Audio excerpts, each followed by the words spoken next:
Welcome to Sipping Success, the ultimate podcast for all things beverage and alcohol. We are here to quench your thirst for insights, analysis, and a splash of entertainment. Get ready to dive into the world of beverages with us. From the latest trends to in-depth discussions with industry leaders, we've got it all covered. Whether you're a connoisseur or a curious sipper, Sipping Success is your go-to guide. Join us as we uncork knowledge, raise a glass to innovation, and help you elevate your brand to new heights. So grab your favorite drink, sit back, and let's sip success together. Tune in to Sipping Success and drink in the wisdom. Cheers.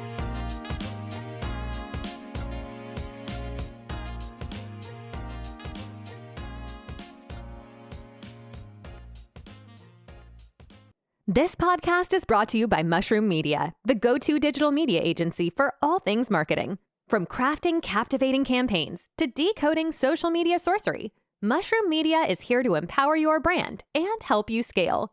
So whether you're brewing, distilling, or concocting the next big thing, Mushroom Media has a solution for you.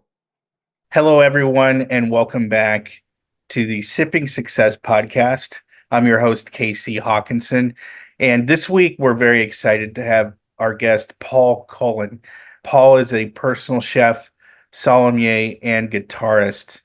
And as a professional musician for 40 years, most notably the bassist for the rock band Bad Company in the early 90s, Paul's passion for music, food, and wine have led to his reinvention as personal chef, level 2 sommelier, and guitarist. Now focusing on in-home intimate dinners to large-scale events and cooking demonstrations, his team does all the shopping, preparation, serving, and cleaning up. You sit back and enjoy the night. Paul has recently also released his Italian wine portfolio to Delaware and Maryland, and also online, working with some of the best producers in Tuscany, Piemonte, Veneto, and Emilia-Romagna. Paul brings plenty of Italian wine experience to the table. So, Paul, it goes without saying, we're very excited to have you, and also are very excited to really kind of discover a little deeper on what you have going now and the life you have, the exciting life that you have. So thanks for joining us. Oh, my pleasure. Thanks for having me.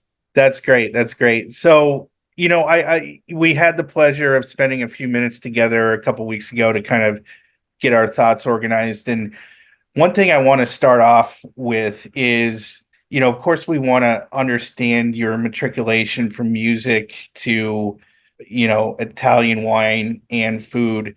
But I have to make sure that we cover this one particular spot first is, you know, you live in Delaware, and the way that you described the community that you lived in, it almost sounds like it really kind of nurtured you, and it still nurtures you and your passions. So can we start off there as far as like what your kind of day-to-day life is like in Delaware? Sure. Yeah. So I moved to Delaware. It'll be 23 years ago in July. I came here on vacation and I just fell in love with this area. I'm from Buffalo, New York originally. Mm-hmm. So the choice of living in Delaware or Buffalo, where would you rather live? I love Buffalo. Don't get me wrong. I love Buffalo, but I was really sick of shoveling snow. And sure. So I came here, and this was after Bad Company ended, and I wasn't really sure what I wanted to do when I grew up. And because of the area, it's very conducive for finer restaurants and mixologists and wine people, and it's kind of like very eclectic. It's almost like a suburb of DC, you know, where, and I say DC because a lot of people from DC have places here, and so Philadelphia, New York, all of that. So they bring sort of culture to our area, and and we have great restaurants. We have James Beard winning chefs. In fact, we have Matt Kern is made it to the second go around for James Beard winning chef Mid-Atlantic. So we're all, you know, hoping and praying that he wins. But if he doesn't, he made it to the second level, which is incredible. And we've had other chefs. Hari Cameron's made it to James Beard. Sam Calagione, he owns Dogfish Head Brewery. He won. He was the Susan Lucci of James Beard and finally won a couple of years ago. And he's a very good friend of mine. And I've actually cooked for him and his wife, Mariah, at his house. So because of everything that happens in our area, and that combined with my love for for cooking. I grew up with my Italian grandmother and mom. So I was in the kitchen when I was, I don't know, 8, 9, 10 years old, making pasta. So I was making pasta instead of other kids were playing in Play-Doh, So I loved having people over for dinner back then.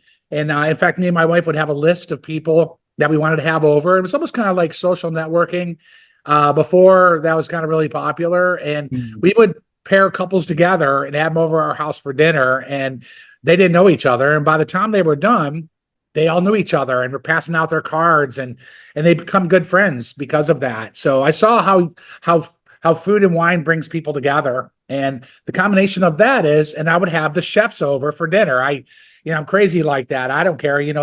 They want a night off, right? So I just do what I do best, and as far as cooking goes, Exactly. and they enjoyed it because they didn't have to cook. And I'm pretty darn good at what I do. I make some pretty darn good, homemade pasta and gnocchi, and my sauces are all traditional. I don't make chicken Parmesan or eggplant Parmesan. I make real stuff from Italy, and they appreciated my passion.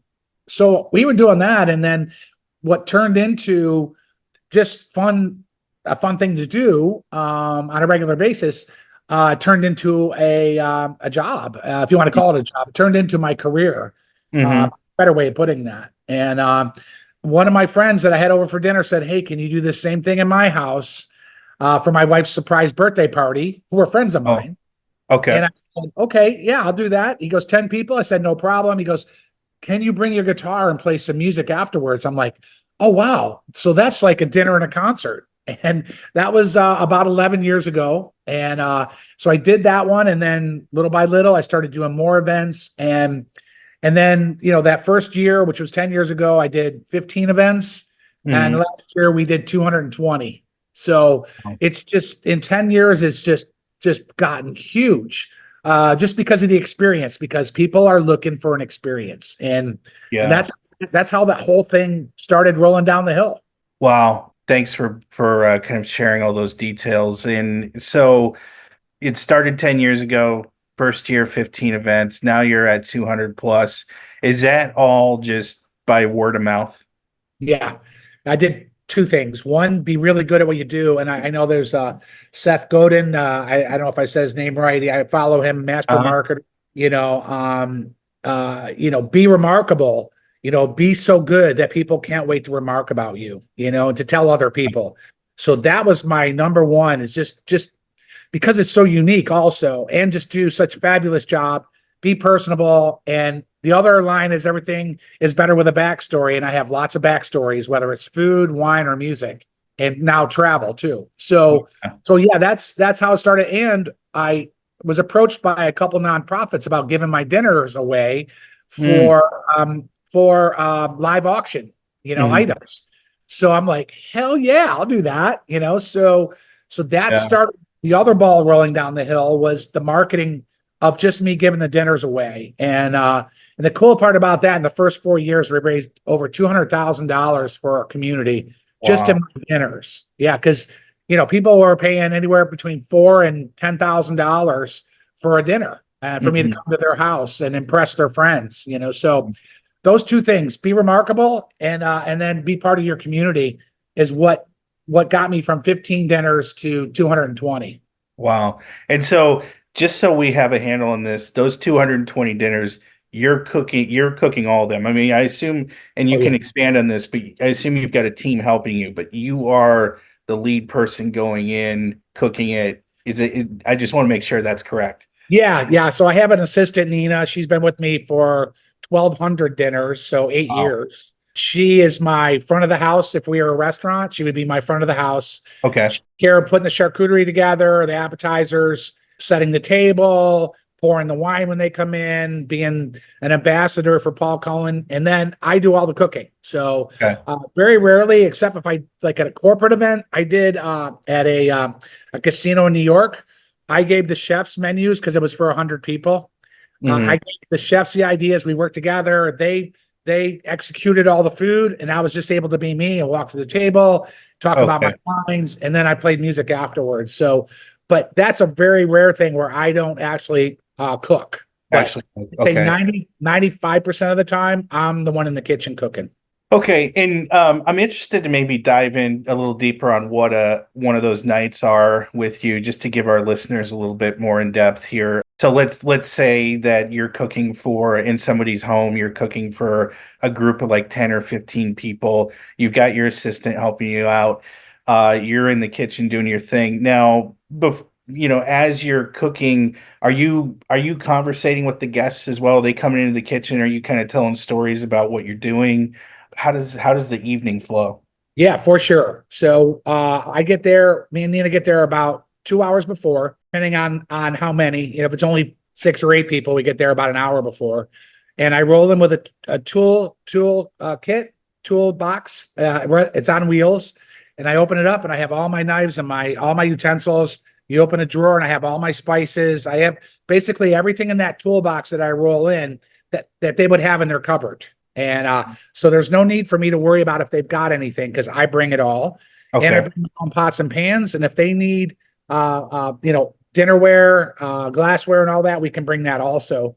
So we get there about 2 hours before. Of course, I think it's one of the few jobs maybe in the world that they couldn't be more excited when I knock on the door that I'm there. Yeah. And so usually we have a little bit of time with the hosts, or sometimes because of vacation people here in our area, the whole party could be there at 2 hours before. So, of course, they love to hang out in the kitchen with me. And I have no problem talking while I cook. In fact, I think they're kind of amazed by that I can cook for 16 people while they're talking to me. Great.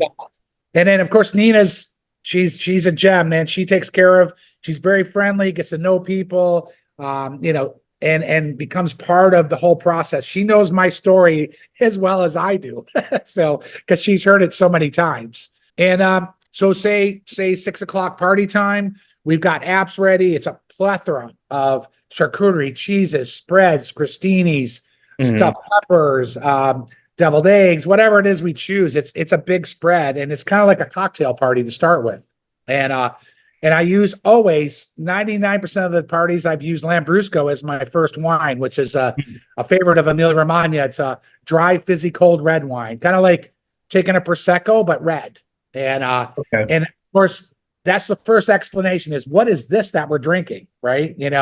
And for so long, my friends were making that, under their label, and they've been nice enough to let me do it under my label. And then after about an hour of just kind of a cocktail party, everybody sits down for super salad, depending on what I pick and what the time of the season is. And then entree. And then everybody goes to the room where I'm going to play some music. And then Nina will get the dessert ready for like right after the concert. So when we start the concert, I play for about 45 minutes. Of course, I talk about my history. And I have, since Bad Company, I have 5 solo CDs. So I play some of those songs and then intertwine them with Bad Company songs and stories, and I've always give them an opportunity to ask me questions maybe that they hadn't got out, during the party itself. Okay. And so let's go back for 1 second. So let's say appetizers, dinner start at 6. Generally, when does the music guitar kind of session? We're probably good by like 7:30, 8 o'clock. Okay. We try to get all this in within, we're right around when me and Nina are rocking it. We're right around 2.5 hours from when the party starts. By the time we're already, because she'll load our SUV with all the stuff that we just used while I'm playing the concert. And when I'm done with the concert, we kiss a few babies, we do some pictures. I'm really good at selfies. I always like getting a selfie of my group. And they hand us off a couple roadies. That's great. And then we're off. And it's like bang, bang, bang. We've got it down so well. We don't screw around. In fact, sometimes I think they're like, what the hell just hit us? And I can imagine. And that, I think the combination of the quality of everything and then how organized we are. I mean, it's insane how, and we don't even have to tell each other what we're doing. We got it down so well. It's, I gotta say, it's really impressive. And I think that's another caveat that people are like, man, they're not only they do a great job on the food and talking about the wine and the music. But man, my kitchen is spotless, Oh, and yeah. yeah, It's and it left room professional. for the OCD people. Yeah. Well, no, it's that kind of white glove professional touch from start to end that, leaves you feeling good. So it's No like doubt about that. having like a fine dining Napa experience in your kitchen. And so with these particular large, the dinners, in particularly the 200 plus events, how many take place on average now in Delaware? How many are you going out and traveling for? Well, that's a good question. We started out, because where I live in Delaware, there's Rehoboth Beach, Lewis, Bethany Beach, Ocean City, all within 45 minutes of where we live. The majority at the beginning were in the Mid-Atlantic. So not only here, but then within 2 hours away, which we have DC, Baltimore, Northern Virginia, maybe a Yeah. little bit more than 2 hours. Southern Pennsylvania, like Philadelphia, the main line, as they call it. New Jersey, we go over the ferry a lot. We have a ferry that takes us to Cape May. So as it got bigger, the circle got bigger, and now, like last year, I had the Pernod Ricard group. They own Jameson's Irish Whiskey, Absolute Vodka, Kahlua. They flew me and Nina out to Aspen to cook for 16 of their sort of VIPs in their company. I've also went to Costa Rica and cooked for the Anderson Windows people. I've been to California and cooked for people there. Florida, I just got back from Naples area down there. So now it's really expanding. I'll be going to Ohio twice next month, Chicago. I've been to Chicago 5 or 6 times now. So I have a core group of people that I've cooked for there and people that have been to my dinners that when I come back, they'll hire me. So now I can fit it in my schedule. I'll do it. Like I'll be in Pittsburgh next week cooking for a group of 30.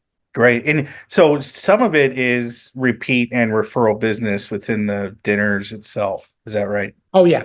Yeah, for sure. Or people that were at a dinner or people, other people, and they're like, oh my God, I just experienced this.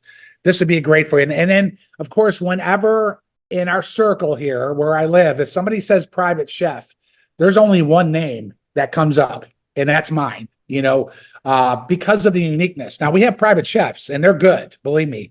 But there's nobody that does the combination of everything that I do. So because I put myself in this position, when people mention, do you know a private chef? And they're like, oh my God, how about the guy from Bad Company? You know what I mean? And then all of a sudden, they're like so excited. And a lot of times the only bad part about it is there's only so many Saturdays and there's only one of me because everybody wants a Saturday and everybody wants Paul Cullen. And I've had business people say, hey, you should take this business model and kind of expand on it, bring in other. I'm like, it ain't happening because people want me to do it. So people will wait and they'll actually move their birthday day, party to another day if it's already booked just to have me, so that's to me, that's a huge compliment. Yeah. Wow. And then do you have like a business manager helping you with the travel and all that or oh no, he's me. I do. Other than Nina helping me out, I'm everything, I plan all the travel and one day, we'll get somebody like that. But no, I take care of all of it. I kind of have to because I'm the one that knows my schedule and I'm the one that I know that I can go to Columbus and cook for 30 people. Sure. And then I let my friends know in Pittsburgh and maybe do an event on my way out there.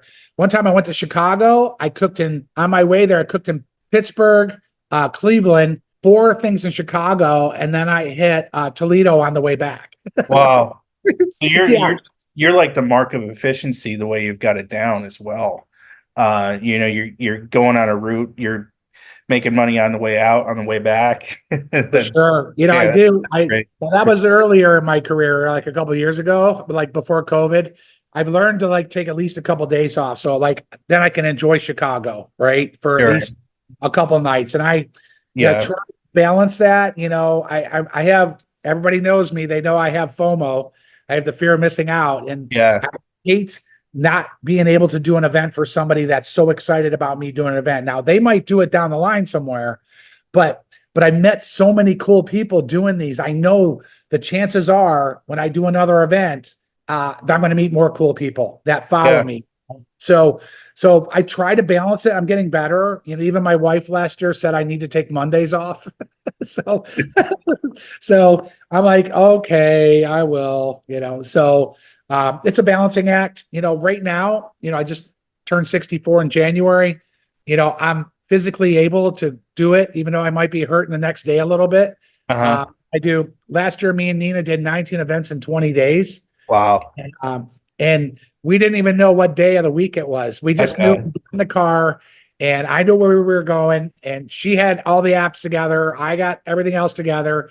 She got the wine in the cooler. I've got the food ready to go. And then we're off and running, And then the next day we do it all over again. And that was doing a party for 60 people on one night, 12 on the next, 50 on the next. And so it was pretty freaking intense, but it is what it is, That's great. And well, I mean, it just sounds like you love it so much and you're having the time of your life. You and Nina are, at least that's the way, you're conveying it to me. So, cheers to you on that. And I do want to cover a few other things.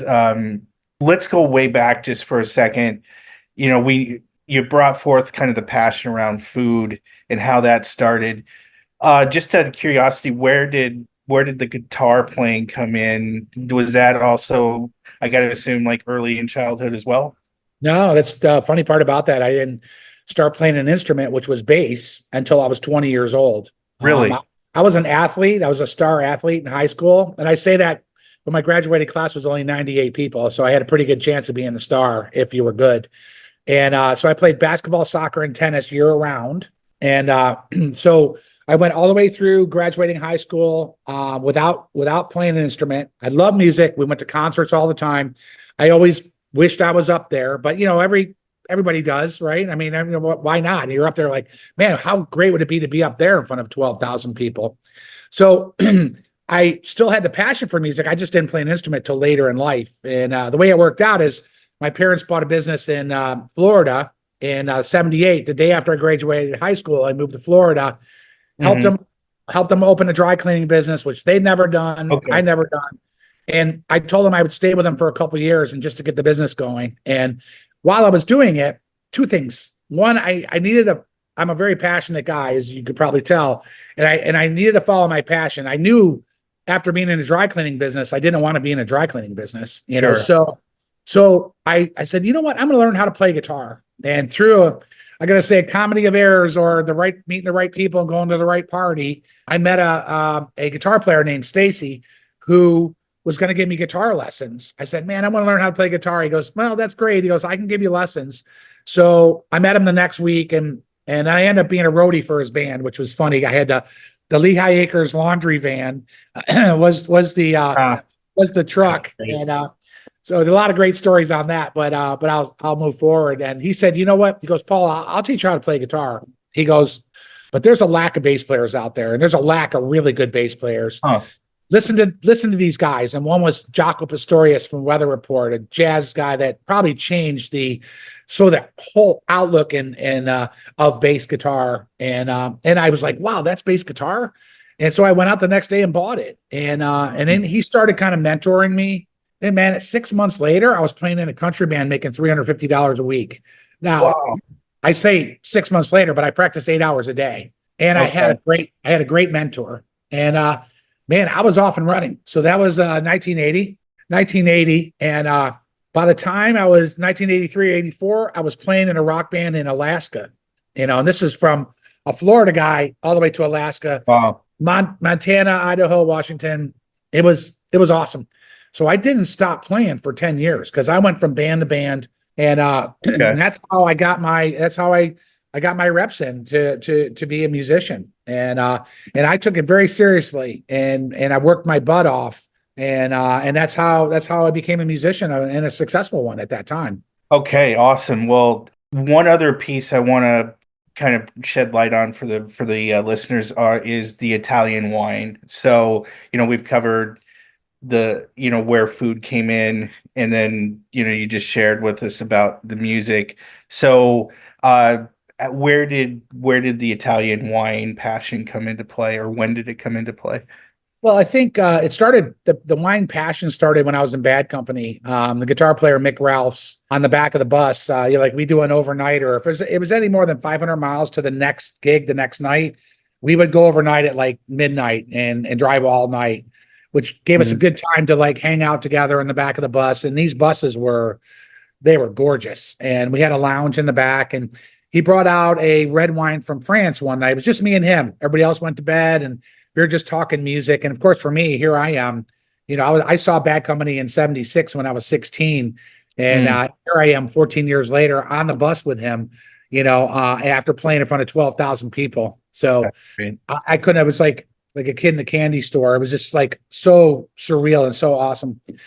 He brought out this red wine from France called Chateauneuf de Pop, and it's one of the best red wines I think in all of France. And so I was drinking it, going, "Wow, this is wine," because I was used to drinking my grandfather's crappy Chianti out of a gallon jug, And then I really got like, wow. So I couldn't wait for the overnighter, the next one, because I'm like, "Hey Mick, you got any more of that wine?" It did. And me and him would sit up, drink the wine, and solve all the world's problems, right? And so that's where it started. And then when I moved to Delaware, I met who's now my wife on the last night of my vacation when I came here 23 years ago.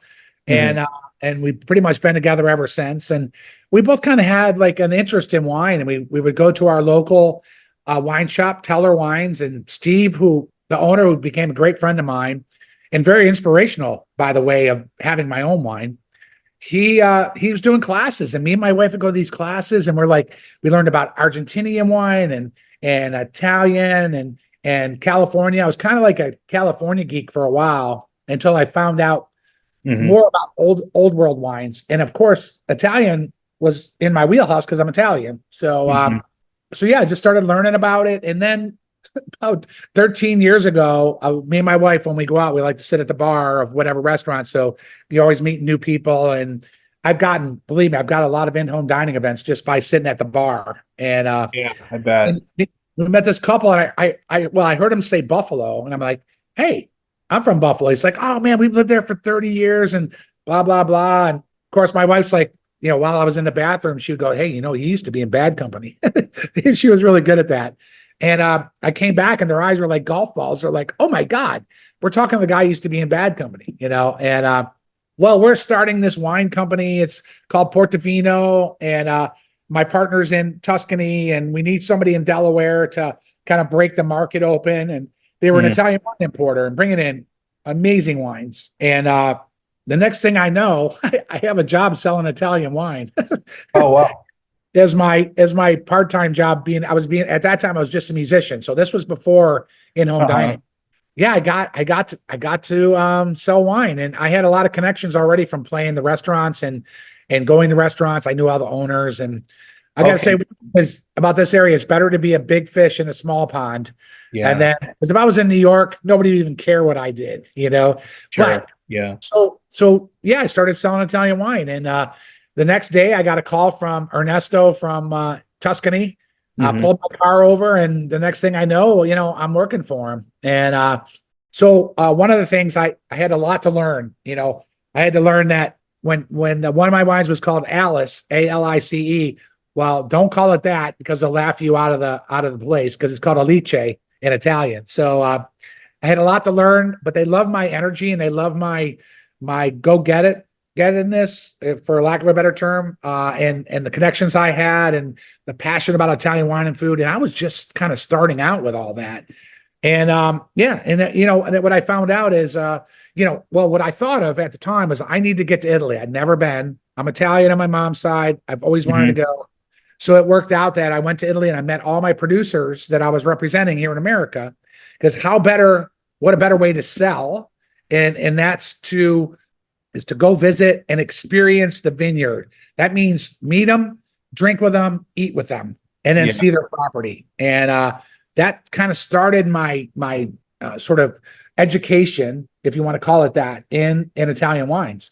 And I had so much to learn, but I was so eager, and my boss was so eager to tell me, and to show me, and for me to learn about the different varietals in Italy and how they're done, whether they're vinified in cement or steel or oak or big oak or however, however it's done. So that was a great learning experience. Of course, then I'm in Italy, so it changed my life, right?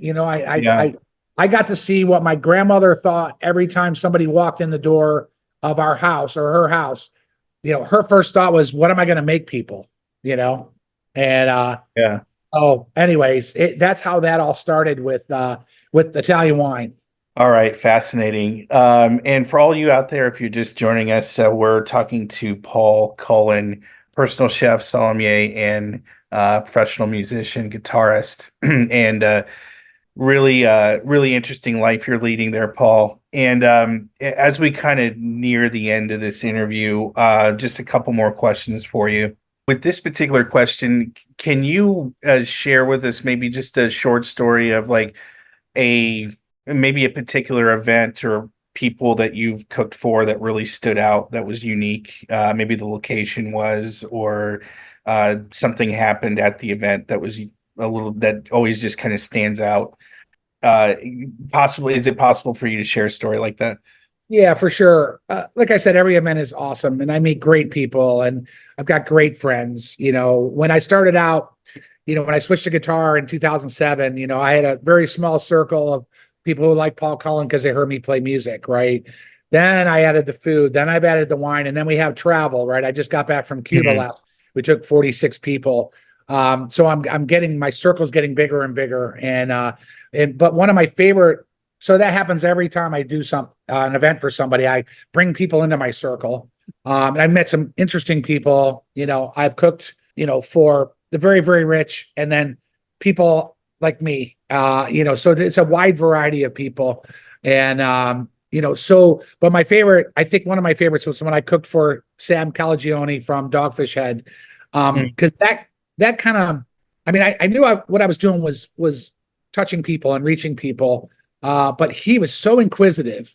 I was inquisitive on how he got where he is. And I know his story, It didn't happen overnight, it was 30 years in the making, but he really wanted to know how this all happened, and I was glad to tell him. And he thought that was a great story, so I walked out of there feeling like this guy is so successful and followed his passion and just to the end, right? He didn't veer, right? And the same with me. I don't veer off. Somebody says, can you cater an event with steak and lobster and pour Chardonnay and Cabernet? I'm like, nope, that's not me. Sorry.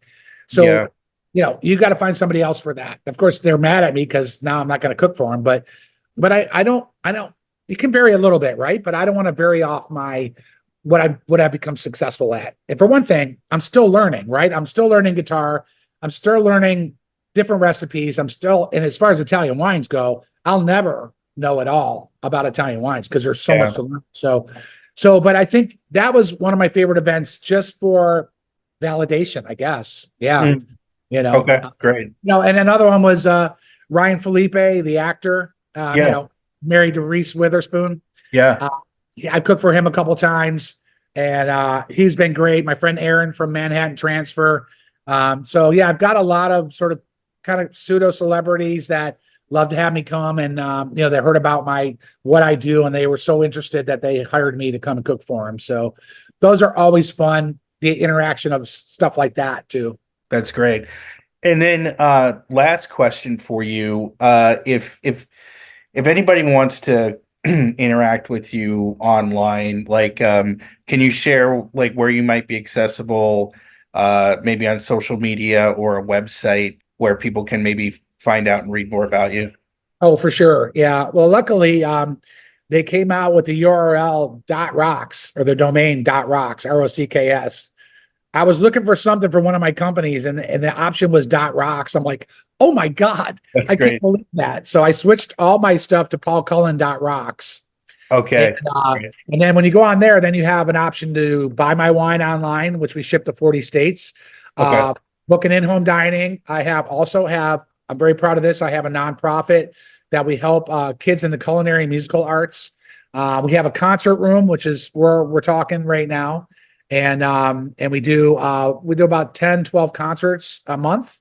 and we've had Dwayne Betts from the Allman Brothers, Robert Randolph. Mm. So everything's on paulcullen.rocks, including my travel also.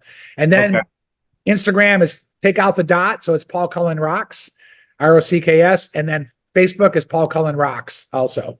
Okay. Yeah. So pretty much Paul Cullen Rocks. Yeah.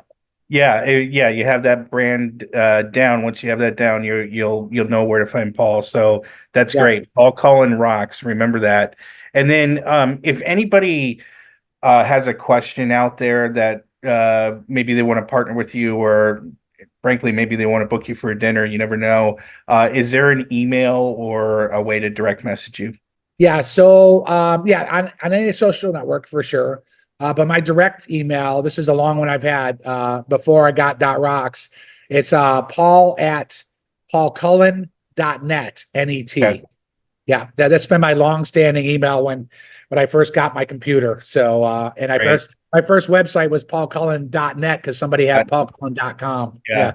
Yeah. Well, great. So again, anybody out there looking to interact with Paul Cullen, just remember Paul Cullen Rocks. And then, of course, we'll provide your website and your socials in the show notes as well. Again, Paul, I can't thank you enough. This has just been such an interesting interview, a great treat for us and our listeners. So I want to thank you for joining us here today. That about wraps us up. Thanks again. Have a great rest of your week there in Delaware.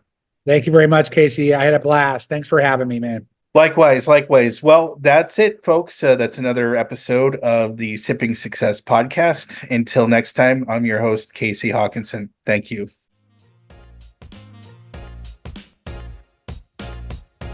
And that's a wrap on another insightful episode of Sipping Success, brought to you by Mushroom Media. We hope our discussions have left you thirsting for more knowledge in the world of beverages and alcohol.